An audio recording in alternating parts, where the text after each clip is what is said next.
Christmas की रात की भयानक कहानी भाग 2।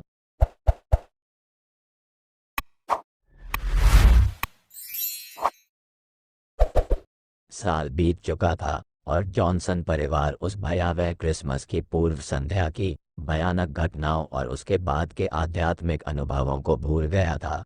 उन्होंने अपने जीवन के साथ आगे बढ़ने का फैसला किया था और छुट्टियों के मौसम के अधिक शांत उत्सव के लिए तैयार थे। क्रिसमस की पूर्व संध्या पर परिवार बड़े पर्दों के पीछे रसोई से आने वाली आरामदायक गर्माहट के बीच भोजन का आनंद लेने के लिए एक साथ आया। लिली और टिम्मी, जो अब किशोर थे, ने खुशी खुशी अपनी क्रिसमस सूची के लिए अपने पसंदीदा खिलौनों और अन्य उत्सव की वस्तुओं पर विचार किया। एमिली और मार्क, जो अब एक साथ काम करते थे, रसोई में हंसी मजाक के साथ रात के खाने की तैयारी करने लगे। खुशी के क्षणों के बीच उन्हें कभी कभी उस भयानक रात की याद आती थी, लेकिन अब वे एक दूसरे के साथ हंसते थे और इसे पीछे छोड़ देते थे जैसे कि यह एक बुरा सपना था जो बीत चुका था। उन्होंने पिछली बार की तरह क्रिसमस नहीं मनाने का फैसला किया था। इस बार वे एक सरल और शांतिपूर्ण क्रिसमस उत्सव का आनंद लेने के लिए तैयार थे। उपहार बांटने के बजाय उन्होंने एक छोटी सामुदायिक सभा में भाग लेने का फैसला किया, जहां समुदाय के सदस्य भी शामिल हो सकते थे। इस प्रकार उन्होंने गांव के सभी निवासियों को आमंत्रित किया और सभी ने मिलकर खुशी का त्योहार मनाया। बच्चे खेले और हंसे, वयस्कों ने खुशी के क्षणों का आनंद लिया और दर्शकों ने उत्सव के गीतों का आनंद लिया। इस प्रकार उन्होंने अपने पिछले बुरे सपने के बाद एक नए उत्सव की नींव रखी। गर्मजोशी और खुशी से भरे दिलों के साथ जॉनसन परिवार ने क्रिसमस की भावना को अपनाया, साथ में साझा किए गए अनमोल पलों को संजोया। जैसे जैसे रात यादों में धुंधली होती गई, वे आशा, प्रेम और उज्जवल कल के वादे से भरे एक नए दिन की सुबह की प्रतीक्षा करने लगे। और इसलिए अपने चेहरों पर मुस्कान और दिलों में प्यार के साथ उन्होंने अतीत को अलविदा कहा और भविष्य को अपनाया। खुशी और एकजुटता के नए अध्याय लिखने के लिए तैयार हुए। पटेल परिवार, जो शहर में नया आया था, अपने अनोखे छोटे से घर में उत्सुकता से अपने पहले क्रिसमस की तैयारी कर रहा था। श्रीमान और श्रीमती पटेल अपने दो बच्चों आर्यन और माया के साथ अपने नए समुदाय में छुट्टियों के मौसम के जादू का अनुभव करने के लिए उत्साहित थे। जैसे ही क्रिसमस की पूर्व संध्या नजदीक आई, पटेलों ने अपने आरामदायक बैठक कक्ष को जगमगाती रोशनी, रंग बिरंगे आभूषणों और खूबसूरती से सजाए गए पेड़ से सजाया। ताज़ी पके हुए कुकीज की सुगंध हवा में फैल गई, जिससे उत्सव का माहौल और भी बढ़ गया। उनके उत्साह के बावजूद उनके मन में आशंका की भावना बनी रही। उन्होंने पिछले क्रिसमस की पूर्व संध्या पर शहरवासियों से अजीब घटनाओं के बारे में फुसफुसाहट सुनी थी, लेकिन उन्होंने इसे महज अंधविश्वास कहकर नजरअंदाज कर दिया। क्रिसमस से पहले की रात पटेल परिवार चिमनी के चारों ओर इकट्ठा हुआ, गर्म कोको पिया और कहानियां साझा की। आर्यन और माया बेसब्री से सांता क्लॉस के आने का इंतजार कर रहे थे, उनकी आंखें प्रत्याशा से चमक रही थीं। लेकिन जैसे ही घड़ी में आधी रात हुई, कमरे में अचानक ठंडक भर गई और खुशी का माहौल गमगीन हो गया। परछाइयां दीवारों पर नृत्य कर रही थीं और बाहर के अंधेरे से भयानक फुसफुसाहटें गूंजती हुई प्रतीत हो रही थीं। श्री पटेल ने बेचैनी को दूर करने की कोशिश करते हुए सुझाव दिया कि वे रात के लिए रिटायर हो जाएं। हालांकि जैसे ही वे बिस्तर की ओर जाने वाले थे, अटारी से एक अजीब सी आवाज आई, एक हल्की सी खरोंचने वाली आवाज जिसने उनकी रीढ़ में सिहरन पैदा कर दी। जिज्ञासा उन पर हावी होने लगी। पटेल सावधानी से जांच करने के लिए चरमरती सीढ़ियों पर चढ़ गए।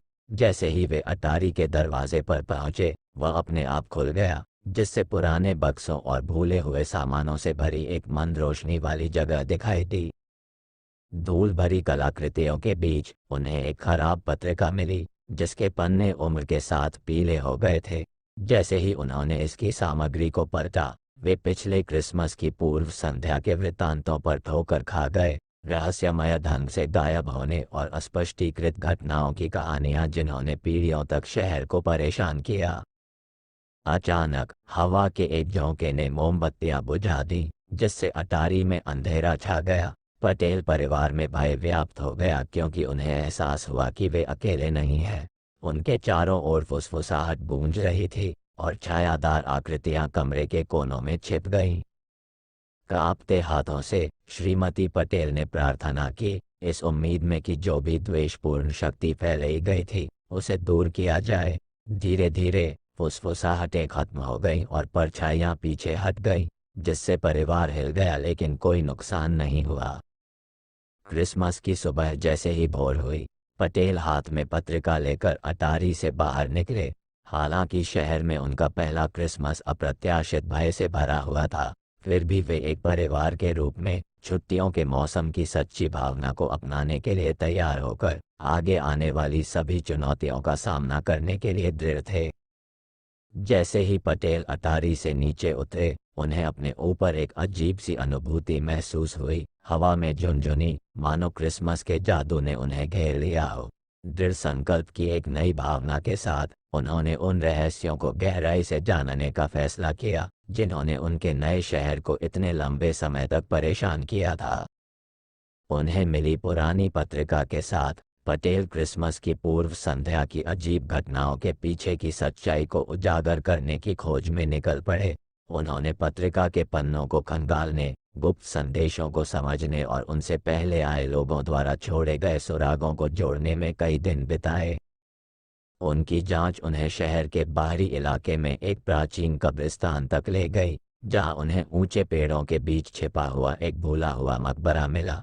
अंदर उन्हें एक अलंकृत संदूक मिला जिसमें सदियों पुरानी कलाकृतियां थीं, बहुत पुराने समय के अवशेष, जब शहर पर चुड़ैलों के एक शक्तिशाली समूह का शासन था।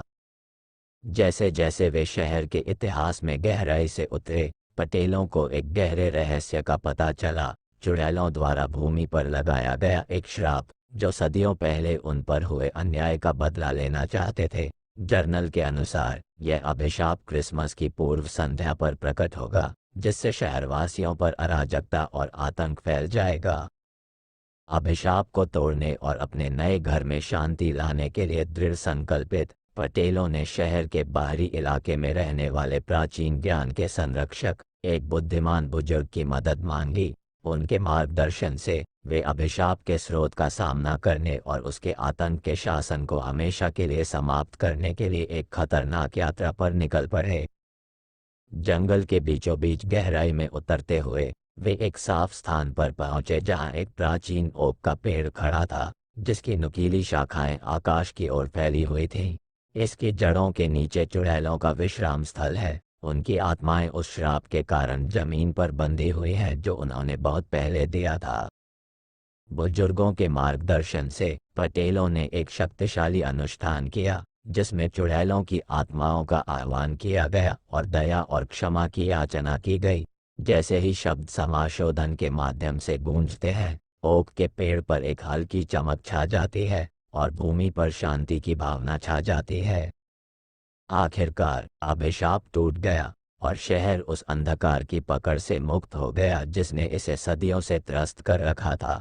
पटेल घर लौट आए, उनका हृदय कृतज्ञता और उज्जवल भविष्य की आशा से भर गया। जब उन्होंने शहरवासियों के साथ अपनी जीत का जश्न मनाया, तो वे जानते थे कि प्रतिकूल परिस्थितियों में उनका बंधन मजबूत हो गया है और वे भविष्य में आने वाली किसी भी चुनौती का सामना करने के लिए हमेशा एक साथ खड़े रहेंगे। और इसलिए नए विश्वास और उद्देश्य की भावना के साथ उन्होंने क्रिसमस के वास्तविक अर्थ को अपनाया। प्रेम, एकता और अंधेरे पर प्रकाश की विजय का समय देखने के लिए धन्यवाद।